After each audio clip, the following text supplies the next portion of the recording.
Hello, I'm Victoria Stewart. I'm reader in modern and contemporary literature in the School of Arts at the University of Leicester. And one of the areas that I research and teach is detective fiction, and that's the focus of my talk today.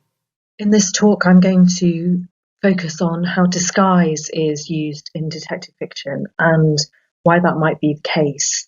One of the things we do see is that disguise features as a plot device, but it can also prompt us to think about wider issues of identity, subjectivity, and deception. I'm going to look first of all at Arthur Conan Doyle's short story, A Scandal in Bohemia, which was the first of the short Sherlock Holmes stories to be published. Holmes, as you might know, was introduced to the reading public in two short novels, Study in Scarlet, which appeared in 1887, and The Sign of the Fall, 1890. The short stories began to appear in June 1891 in the Strand magazine. This was an illustrated monthly, and I'm going to be showing you some of the illustrations that appeared in that first publication.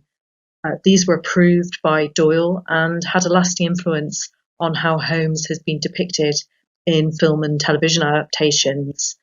The famous deerstalker hat, which you can see here in this image, was an invention of Sidney Paget, who produced these illustrations.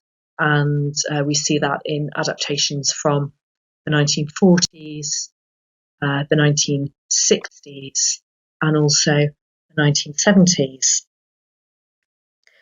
Very potted version of this story.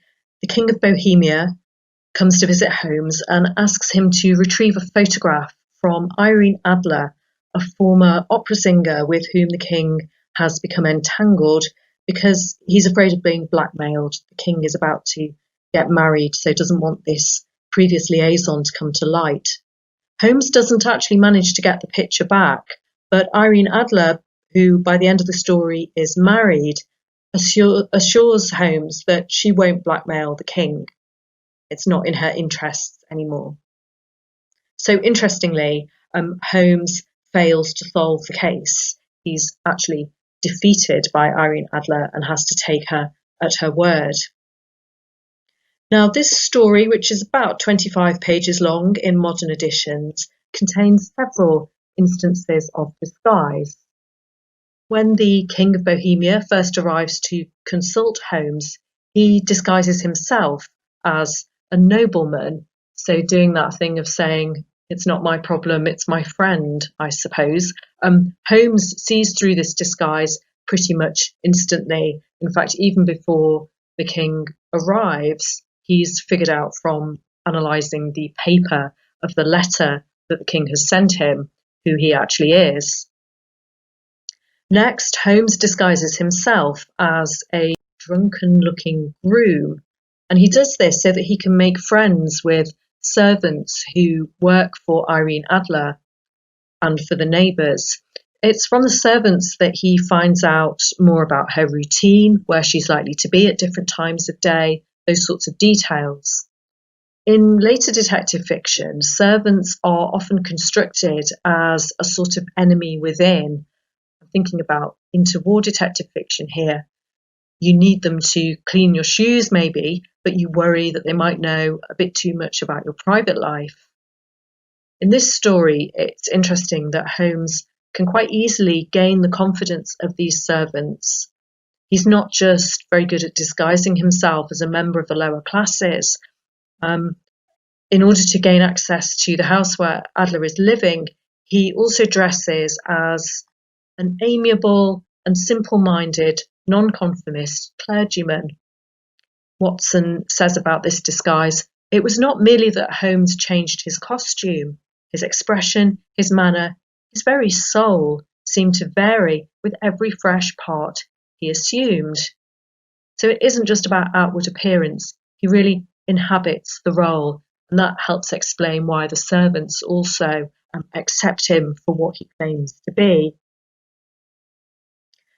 We come to see over the course of the story that Irene Adler, as much as Holmes, is acting a part. There's a very interesting moment when Holmes and Watson are on their way home one evening and they're greeted in the street.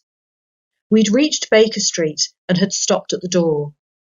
Holmes was searching his pockets for the key when someone passing said, "Good night, Mr. Sherlock Holmes." There were several people on the pavement at the time, but the greeting appeared to come from a slim youth in an ulster who hurried by. And we can see in the image here, the figure on the right-hand side, a slim youth, and Paget has carefully kept it rather ambiguous as to whether this might actually be a man or a woman. I think we're led to think that the word youth refers to a young man. An ulster is a kind of overcoat, and again, that's a male piece of clothing at the period. When Holmes and Watson go with the king to finally try to retrieve the photograph from Irene Adler's house the next day, they find that she's gone. She's left behind a letter which explains that the youth in the ulster was in fact her. She writes, "I found it hard to think evil of such a dear, kind old clergyman," which was of course Holmes in disguise. "But you know, I have been trained as an actress myself. Male costume is nothing new to me. I often take advantage of the freedom which it gives." As a woman then, Irene is restricted in her movements. Dressing up as a boy means that on this occasion she's able to play Holmes at his own game. And this also seems to support the king's assessment of her earlier in the story. He says, "She has the face of the most beautiful of women and the mind of the most resolute of men." The king's anxieties are allayed because, as I've mentioned, Irene has now got married to another man, promises that she's truly in love with her husband, but she does keep the photograph of herself and the king as a sort of insurance. In this story then, we see that disguise provides a means of moving across both class and gender barriers. There are examples in other stories, not just Conan Doyle stories, but others from this period, of disguise being used for malicious purposes. But when Holmes disguises himself, the reader's attention is sort of deflected away from potentially more troubling implications of disguise. Although it's emphasised that skill is required to disguise yourself successfully, under the surface, I think, is an anxiety that people may not always be who they claim to be, and that by extension, the apparently firmly entrenched social order may not be so sturdy after all. It's also striking that, as I've mentioned, a photograph features quite prominently in this story. Conan Doyle was writing at a point when methods of identifying criminals were undergoing huge changes. Fingerprinting was first used on a large scale in India in 1897. So it was used not initially in a criminal context, but as a means of keeping tabs on the Indian population. The Fingerprint Bureau at Scotland Yard was established not long after in 1901. Mugshots began to be used by the British police in the late 1840s. And in the 1880s, a French police officer called Alphonse Bertillon developed a system which supplemented mugshots by taking the measurements of criminals. And this image is of Bertillon himself. And around his photograph, you can probably just make out there are words with spaces for you to insert information. And the idea here was that as well as having a photograph, you would actually measure things like how wide the forehead was, the angle of the ear, and in fact ears themselves were considered to be quite significant individuating features. And in the Bertillonage system, you wouldn't just look at people's faces, you would actually take measurements of the length of their arms, all kinds of very detailed measurements. And this was as a supplement to the photograph. The other ways that photographs could be used, though, lead us to slightly unsound presumptions about links between heredity, appearance, and criminality. So, for instance, under the influence of the Italian criminologist Cesare Lombroso, Francis Galton produced composite photographs supposedly showing what criminals looked like. And this was based on a kind of misunderstanding and misapplication of Darwin's ideas. Fingerprinting and photography then seemed to provide much more reliable means of matching names to faces and linking suspects to locales. But the flip side of this, and I suppose this is also the flip side of more modern technologies, is that it increases the sense of society as a whole, not just its criminal elements, being under surveillance. And these concerns came to the fore in debates about DNA fingerprinting, a method that was devised at the University of Leicester by Professor Sir Alec Jeffreys.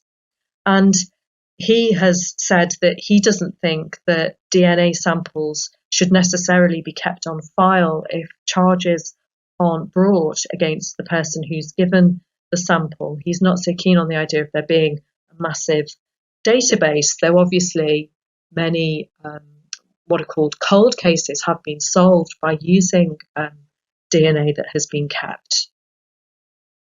We take it for granted these days that things like photo ID cards are a good thing. They make us feel safe in our workplaces and our schools. They provide a sort of guarantee that people are who they say they are. And I suppose reading the home stories reminds us of how actually flimsy and rather provisional many of these means of identification really are. That it's how we perform that identity that's also important. I want to conclude with a little local connection. Holmes, as you may know, is a consulting detective, a private investigator. But the police at this period were also rather controversially beginning to use disguise in their work. And it was controversial because people didn't like the idea of not being able to recognise the police by their uniforms. So even plainclothes policemen, the detective police, were looked on rather askance when they were first introduced because you couldn't recognise them. If you're able to come to Leicester to visit, which I hope you'll be able to do at some point, down near the train station on London Road, there are some buildings that are now solicitors' offices, but they were built as the offices of a private detective, a former policeman who went by the name of Tanky Smith. Very striking because it's decorated with relief images of him. There he is as himself, but it also has images of him in disguise. And while it's a really interesting, I think it's probably a completely unique building, what's odd to me, striking to me, is that he's advertising the fact that he goes in disguise, which is something you would think that he might want to actually keep concealed. There he is. So that's all from me. Thanks very much for listening.